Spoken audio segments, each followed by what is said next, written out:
Ladies and gentlemen, welcome back to another SLG Meetup. Your host Alvaro Nunez. It's been quite a bit. I hope everybody's enjoying your summer. I know it. I'm doing myself that. And all the way from Madrid, we're gonna be talking to Cavin Costello, to another series of interesting individuals in the luxury space. He's the principal architect for the company called the Ranch Mine. He's also the co-founder along with his wife, and they've been designing and growing this amazing firm, which is considered a 3 times national award-winning husband and wife-led architecture firm based in Phoenix, Arizona. I love their tagline because they specialize in designing homes for people with the pioneer spirit. So we're gonna go over the amazing technology and things that they've been doing when it comes to designing these beautiful homes and everything that it entails. All right, there he is. Hey, What's going on, Kevin? how How you you doing? doing? Good seeing you. So we have the co-founder and principal architect of the Ranch Mine. Thank you for being here today. Yeah, my pleasure. Now you are currently in Phoenix, correct? Yes, that's right. So staying away from the heat, I guess. Yeah, trying to. Oh my God. Phoenix is beautiful, but when it comes to the summer, sometimes it's brutal. Yeah. Once it gets up into the 105, 110, it starts to get pretty. Oh, sure. I used to play tennis there a lot and golf as well. So being outdoors is not fun. But Phoenix in general is beautiful, and especially what you guys are doing. I mean, congratulations, 3 time national award-winning architecture firm with, redesigning the way that homes are built and designed. So tell us a little bit about, especially the name and the history behind the company. Sure. Yeah, so I grew up actually in the northeastern part of the United States, in Connecticut, and went to school in Boston. It was a very sort of much different climate, different kinds of cities up there, much more almost European. And then when I was graduating with my master's degree, I did a trip out to the Western United States, and I went to places like Denver and Los Angeles and Got it. Hmm. and then the Grand Canyon. And I was just really inspired by both the sort of newer components of these cities that they weren't really built yet, and then also the natural beauty of the American Southwest, which is just gorgeous. And so I decided after I graduated with my master's degree to just move out to Phoenix. I had never been here before, and just decided to just pick up and leave. And then when I got here, I met my wife, now wife Claire. Ah, there we go. So I stuck around, but it was, 2009, and we were both unemployed out of college, and that's when sort of that sort of global sort of economic meltdown happened, and there's really no jobs. And so we spent a lot of time just trying to figure out what we wanted to do, but also traveling around the state of Arizona, because I had never been here other than the Grand Canyon, and wanted to sort of understand more of the history and culture of the state. My wife grew up here, and so we basically went around to all these different small towns and villages throughout Arizona, and were really inspired by sort of the people that came out here and made this a sort of habitable place. Obviously, Hmm. the native people before them, but then also the what we said was the ranchers and the miners that came out here and sort of cultivated, Got it. created an economy and all that sort of stuff. And so that's sort of where we got the name. And then also in Phoenix, there's a ton of ranch style houses. So we looked at, when we were first working, we did a lot of remodels, that we were sort of mining these ranches. I gotta ask you, Kevin, because obviously your wife is not here with us today, and you guys have been the amazing duo, because it's not easy to work with your partner. How has been that relationship between you two to take the Ranch Mine to where it is today? Sure. Well, the great thing about our working relationship is that we both do two very different things. So I am the architect and sort of focus on sort of the design and that sort of aspect of the business, and she runs the business. So she's more of the business mind. She's the boss. Yeah, she is. She's the chief executive. She runs the company. I There you do go. art. And so because we have different skill sets and different tasks, I think it limits the amount of I know some couples that are two architects and they can kind of, butt heads on Clash, yeah. a similar skill set, right? So because we do different things, I think it helps um, the relationship. So, Kevin, tell us a little bit about the type of properties that you guys are designing, because I was looking at one of the articles that you guys got featured on, which was in the Wall Street Journal, and it was about this beautiful house called the Oasis. And it was all about technology and really fascinating. Tell us a little bit about that concept and what you guys really focus on.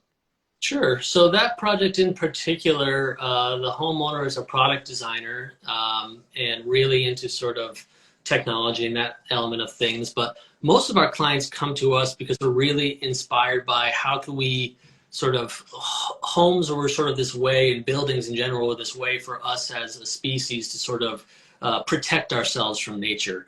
And we've sort of done that pretty well, but it's sort of taken us away from our roots, and we spend 90% of our time indoors, and it's affects our mental and physical health. And so our whole goal is how do we sort of break that boundary back down and connect back more with nature. And so the Oasis house was, we were trying to blend this sort of super high tech home where literally almost everything in the house is controlled on the phone, from the air conditioning to the cooking appliances to all the locks to the lighting and the music. I love it. Everything in the home is connected on the phone, but it also allows them to connect seamlessly with nature. We have huge pocketing glass doors that connect out to the desert. We have a courtyard in the center of the home that brings in fresh air and natural light and that sort of stuff. So it's sort of, how can we take the technology and the stuff that we have today and use it for good, but still get back to our roots with being connected to nature. So would you say that, because it's very fascinating, and I think that's the direction that technology and homes are blending towards, and I think that we're leveraging the way that we're living by implementing technology into our homes to make things easier. Obviously, for the older demographics, it might seem like too advanced. So this will be more for like the upcoming generations and, mid-age generation that still can adapt to it. But what has been like some of the trends that you've been experiencing as an architect that people are asking you for? The biggest one is that indoor-outdoor living. I think people are a bit boxed in by the housing stock that's out there and want to have more of a connection with the outdoors. So that's the biggest trend overall. Obviously, technology is something that people are interested in. We get a certain type of homeowner. We call it, people with the pioneer spirit that are attracted to us because they want to do things differently. And so the people that come to us are already sort of wanting to experiment, and that forces us to sort of be up with what's happening right now. But we also want to make sure that we're not doing stuff that's just trendy, that's more timeless.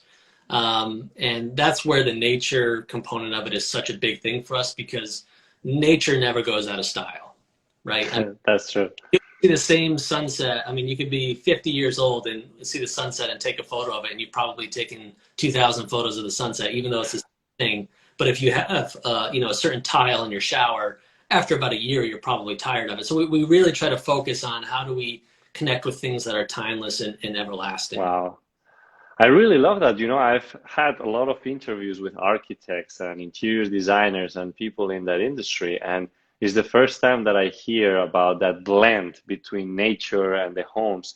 And it's a great analogy what you're saying. So it's very inspiring. And I believe that also when I go through your website and your projects, it really transmits, it communicates that uniqueness. And I guess that your tagline was really on point. We specialize in designing homes for people with the pioneer spirit. I love that. So, Kevin, tell us what's ahead for the Ranch Mind. What do you guys have in mind for projects? So it's really, what's fun about our business and what gets us sort of excited every day is that it really depends on the clients that are coming in. What we're looking for is just people that are, have that spirit, who are looking to push the boundaries of the way that they live. and we sort of mold ourselves to go with that. So we don't really necessarily have like, oh, we love to do this or we love to do this. Things sort of just come in, and if those people, we sort of give them this questionnaire and see, do they have this spirit? Do they have this adventureness in them? And then we kind of go with it. So, for example, right now we're doing a house in Phoenix that has caves as part of the home. Wow. So I want literally, to see that one.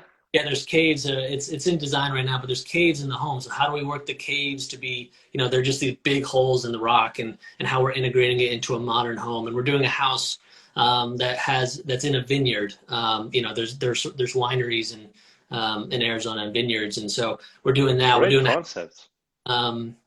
next week we're starting a house in Belize that's right on the beach, and so there's all these different challenges for us, and that's what keeps it really exciting is what's the new challenge, and we just try to go in with open eyes and take both the site that sort of dictates a lot of things, but also the person. Okay, I bring you a challenge, Cavin. I bring you one.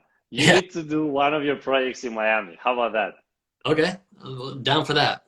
Call me Let's up. do it. We'll talk about it. I have a couple ideas in mind. Sure. But I will definitely love to see your creativeness. Also, I want to meet your wife and see how, you two can work together in a project in Miami, because I believe that sometimes when there's too much luxury around, we forget about the actual luxury of nature, which I think that through homes, and which what you're doing is so fantastic that it's necessary.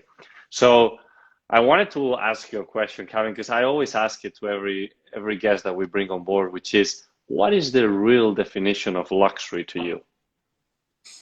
It's a great question. I think it's funny because growing up, it was sort of ingrained that it was size and glamour and sort of materiality. And I think over time, for me personally, it's turned into opportunities and time. So what can I do and how much time do I have to do it? To me, everything else is sort of a little bit superfluous. That if I have time and I have ability to do things, that to me is luxury. Like if I can wake up in the morning and open up my doors and go out to a pool and enjoy the sun and the nature around me, to me, that's luxury. And that's not a specific material or thing that you necessarily have to buy, but it's just to have I love it. to have that opportunity to do things. To me, that is luxury.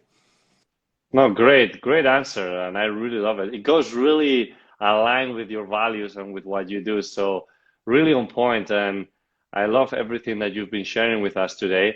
And, there is obviously different ways that people can reach out to you, but I guess the easiest way for people to learn more about the Ranch Mind, about yourself and what you guys are doing is through your Instagram page, right? The Ranch Mind Official. Hmm? And your website is there, all the projects that you guys are working on, right? Yep.